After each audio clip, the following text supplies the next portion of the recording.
नमस्कार साथियों, देखिए आज के वीडियो में हम देखेंगे यू डाइस प्लस पोर्टल पर ड्रॉप बॉक्स में रखे स्टूडेंट्स की संख्या को किस प्रकार से कम किया जा सकता है। इस बिंदु पर हम चर्चा करेंगे। तो देखिए ये सभी शालाओं और मॉनिटरिंग लेवल सभी के लिए उपयोगी है, क्योंकि बहुत सी जगह हो यह रहा है कि यदि पर्टिकुलर हम यदि देखें कि किसी क्षेत्र अंतर्गत या हम यह मान के चलें कि किसी क्लस्टर अंतर्गत कुछ शालाओं द्वारा यदि वास्तविक रूप से उनके यहाँ से कोई स्टूडेंट छोड़ करके गए हैं शाला को और उनके द्वारा उन स्टूडेंट्स को ड्रॉप बॉक्स में सेंड किया गया है, लेकिन हो सकता है कि वह सभी स्टूडेंट उसी क्लस्टर अंतर्गत किसी अन्य शाला में गए हो, यह जरूरी नहीं है। हो सकता है कि उस क्लस्टर के बाहर किसी अन्य क्लस्टर की शालाओं में स्टूडेंट द्वारा प्रवेश लिया गया हो, किंतु उस क्लस्टर की ड्रॉप बॉक्स की संख्या ज्यादा हो, तो ऐसा जरूरी नहीं है कि उसी क्लस्टर की रिस्पॉन्सिबिलिटी है उन स्टूडेंट्स को एड कराने की। वास्तविक रूप से यह रिस्पॉन्सिबिलिटी उन शालाओं की है जहां पर स्टूडेंट्स द्वारा एडमिशन लिया गया है। तो एक चीज यह है। दूसरी चीज यह भी है कि यदि किसी क्लस्टर अंतर्गत ड्रॉप बॉक्स की संख्या 0 हो जाती है, किसी क्लस्टर अंतर्गत उनके यहाँ पे जो भी शालाएं हैं, तो उस क्लस्टर की सभी शालाओं की ड्रॉप बॉक्स की संख्या 0 हो जाती है, तो भी उनका कार्य कंप्लीट हो जाता है, ऐसा जरूरी नहीं है। क्योंकि हो सकता है कि उनके क्लस्टर की शालाओं में अन्य क्लस्टर के स्टूडेंट्स द्वारा प्रवेश लिया गया हो, तो यदि वह स्टूडेंट्स उन शालाओं द्वारा इंपोर्ट नहीं किए जाएंगे, तो अन्य क्लस्टर के जो संख्या है ड्रॉप बॉक्स की वह एज इट इज बनी रहेगी। तो यहाँ पर कुछ और बिंदु भी हैं जिनको हम देख लेते हैं। तो यहाँ पर देखिए, एक तो सबसे पहली चीज कि यदि किसी स्कूल द्वारा न्यू स्टूडेंट्स को प्री प्राइमरी या क्लास 1 में एड किया जा रहा है, तो पहले यह कंफर्म कर लें कि उस स्टूडेंट की प्रोफाइल पूर्व से यू डैश प्लस पोर्टल पर न हो, क्योंकि इस प्रकार की सुविधा यू डैश प्लस पोर्टल पर दी गई है कि यदि कोई विद्यालय प्री प्राइमरी या कक्षा पहली से प्रारंभ हो रहे हैं, तो वो सीधे जो है स्टूडेंट्स को ऐड कर सकते हैं उन कक्षाओं में। तो पहले उन कक्षाओं में यदि स्कूल में नवीन प्रवेश होते हैं, तो वह पहले चेक कर लें कि जहां से भी आ रहे हैं स्टूडेंट, हो सकता है नर्सरी कहीं और से पढ़ के केजी 1 में किसी स्कूल में एडमिशन लिया हो, नवीन एडमिशन, तो हो सकता है नर्सरी में लास्ट ईयर प्रीवियस विद्यालय द्वारा स्टूडेंट की प्रोफाइल को दर्ज किया गया हो, तो उसे इंपोर्ट करें, न कि उसे ऐड करें। अदरवाइज सीधे स्टूडेंट को ऐड करने पर स्टूडेंट्स जो हैं, यदि पूर्व से उनको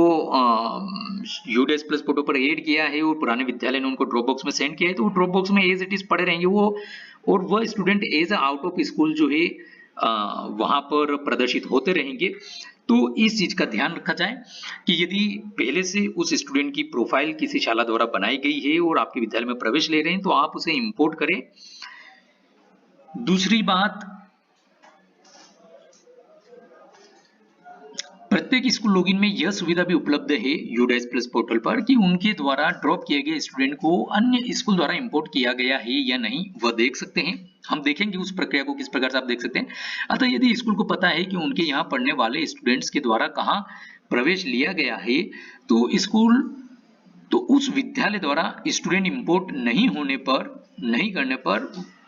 जो संबंधित शाला है वो अपने मॉनिटरिंग कार्यालय से संपर्क कर उन्हें अवगत भी करा सकते हैं। क्योंकि जो मॉनिटरिंग कार्यालय है या जहां से भी मॉनिटरिंग हो रही है, उनको नहीं पता है कि कौन से स्टूडेंट्स द्वारा किस शाला में प्रवेश लिया गया है। तो ये एक हेल्पिंग होएगा मॉनिटरिंग लेवल के लिए, यदि आप उन्हें बता दें। आप देख लें एक बार कि आपके यहाँ से जो ड्रॉप किए गए स्टूडेंट्स, उनके द्वारा उन स्टूडेंट्स को अन्य शाला जहां पर भी वो गए हैं उनको इंपोर्ट किया गया है या नहीं। यदि नहीं किया गया है और आपको पता है कि शाला में गए हैं, तो आप ये मदद कर सकते हैं। तो हम ये प्रक्रिया भी देख लेते हैं किस प्रकार से आप इसको ऑनलाइन देख सकते हैं। तो देखिए, शाला द्वारा जब लॉगिन किया जाता है स्टूडेंट मॉड्यूल में और प्रोग्रेशन एक्टिविटी के अंदर ही यहाँ पर देखिए 3rd नंबर का ऑप्शन जो मिलता है, drop box oblique inactive student list आता है। इसमें हमको गो बटन पर क्लिक करना है। यहाँ पर जो है सीधे आकर के यहाँ पे सर्च बटन दिया है, इसको सिलेक्ट कर लेना है। यदि शाला चाहती है कि उनके यहाँ पर जो स्टूडेंट्स आए हैं किसी अन्य विद्यालय से, उनके पीएन नंबर देखना चाहते हैं, तो भी यहाँ पे वो सर्च कर सकते हैं। स्टेट, डिस्ट्रिक्ट, विकास खंड और स्कूल सभी कुछ यहाँ पर ऑप्शन दिए गए हैं, उस विद्यालय को सर्च कर सकते हैं। और यदि यहाँ पर कुछ भी आप सिलेक्ट नहीं करेंगे और सर्च बटन पर सीधा क्लिक कर देंगे आप, तो आपकी शाला द्वारा जिन स्टूडेंट्स को ड्रॉप बॉक्स में सेंड किया है वो यहाँ पर प्रदर्शित होने लगते हैं। तो यदि आप यहाँ पर देखेंगे, तो ये देखिए स्टूडेंट्स एलिजिबल टू इंपोर्ट के लिए यहाँ पर सभी जगह इंपोर्ट का ऑप्शन आपको अवेलेबल हो रहा है, मतलब अभी यह किसी अन्य शाला द्वारा जो इंपोर्ट नहीं किए गए हैं।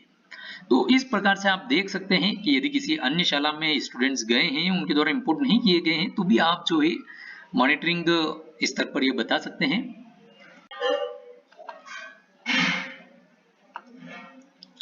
यदि किसी शाला द्वारा किसी स्टूडेंट को ड्रॉप बॉक्स में भेजा जाता है तो उसे इंपोर्ट करने की जिम्मेदारी जिस शाला में स्टूडेंट्स द्वारा प्रवेश लिया जाता है मेनली उसकी रहती है। अतः समस्त शालाएं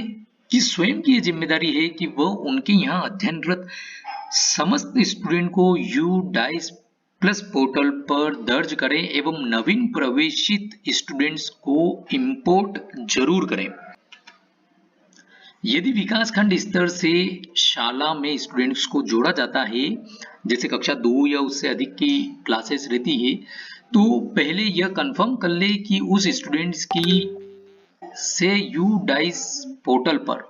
प्रोफाइल न हो। यदि पहले से प्रोफाइल दर्ज है तो उस स्टूडेंट को स्कूल से इंपोर्ट करावे।